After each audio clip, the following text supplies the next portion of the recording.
want to simply say I'm in awe, absolutely in awe tonight, to be able to grace this stage with greatness.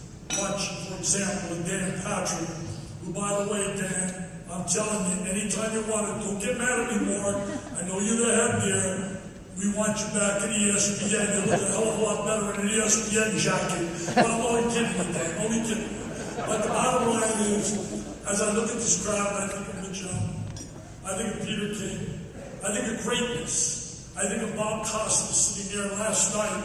I was in awe, sitting at that dinner dance, talking with all the journalists that were there. My buddy Bob Ryan, Dan Shaughnessy, and all the greats, all those that are so vital and so important. I sit in envy.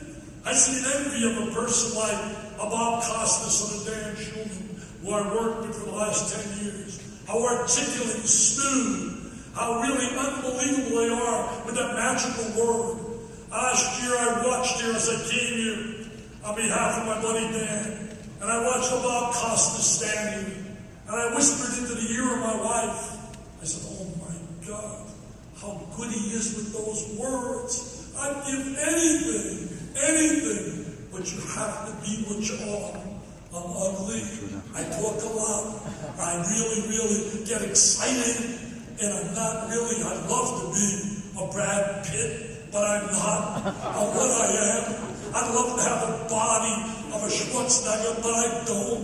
I would love to be able to be as smooth as Dan and Bob Lee and Mike Tirico and all the guys I've worked with over the years, but I'm not. But I've always been passionate, and I've always had a sense of pride about anything I've ever done in life. I sit here, I think you, George, introduced me. Unbelievable. I think back to those days, George, you forgot to tell me. I was also Dr. Phil before Dr. Phil became Dr. Phil. Because I would sit there and George was going through a tumultuous relationship with a young lady. I said, George, don't worry about it. There are many others out there, and you're going to be a star someday.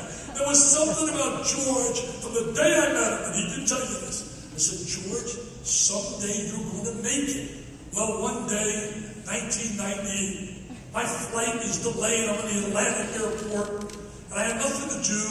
And I open up USA Today, and I look at the headline. I said, this can't be true.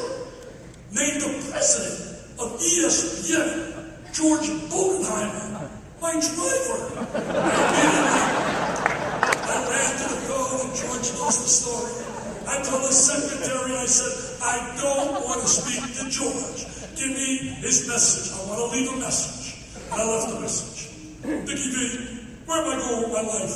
I come out of a great college like Denison, and all I'm doing is driving guys like you around. I'm working in the mailroom. And I said, George, someday you're going to make it.